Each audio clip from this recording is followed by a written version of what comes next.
Hi friends, అందరూ నమస్కారం. మనకు స్కూల్ అసిస్టెంట్ 1:3 లిస్ట్ అయితే డిస్ట్రిక్ట్ వైజ్ అయితే పెట్టడం జరిగిందనమాట. సో 1:3 లిస్టు మాకు డౌన్లోడ్ కావట్లేదు. చాలామంది అడుగుతున్నారు, మాకు ఈ జిల్లా 1:3 లిస్ట్ కావాలి, ఈ సబ్జెక్ట్ కావాలని అడుగుతున్నారు. సో ఈ వీడియోలో మీకు కరీంనగర్ జిల్లాకు సంబంధించి 1:3 సోషల్ స్టడీస్ లిస్ట్ అయితే మీకు ప్రొవైడ్ చేస్తున్నాను. ఇందులో మాకు లిస్ట్ అయితే ఇవ్వడం జరిగింది. ఇక్కడ చూడొచ్చు 1:3 లిస్ట్ ఇది. ఇక్కడ చూడండి, DSC 2004 certificate verification 1:3 ratio school assistant social studies Telugu Karimnagar అని ఇక్కడ ఇవ్వడం జరిగింది. సో ఇది కరీంనగర్ సంబంధించి లిస్ట్ అనమాట. మీకు ఏ జిల్లా కావాలనేది కామెంట్ బాక్స్లో కామెంట్ చేయండి. నెక్స్ట్ మీకు వీడియోలు అయితే ప్రొవైడ్ చేస్తాను.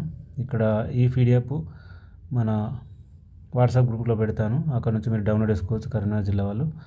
ఇందులో మీ పేరు సింపుల్గా సెర్చ్ చేసుకోవచ్చు. ఇక్కడ ఫైండ్ అని కనిపిస్తుంది, అక్కడ క్లిక్ చేసి మీ యొక్క పేరు టైప్ చేస్తే ఇక్కడ వస్తుందన్నమాట. క్యాండిడేట్ నేము సెర్చ్ చేయండి, లేకపోతే మీ రిజిస్ట్రేషన్ నెంబర్ కానీ, లేకపోతే డిఎస్సి హాల్ టికెట్ నెంబర్ కానీ ఏదో ఒకటి సెర్చ్ ఇక్కడ బాక్స్లో సెర్చ్ చేస్తే మీకైతే కనిపిస్తుందన్నమాట. ఓకే, ఇంకా ఏ జిల్లాది కావాలనేది కామెంట్ బాక్స్లో కామెంట్ చేయండి.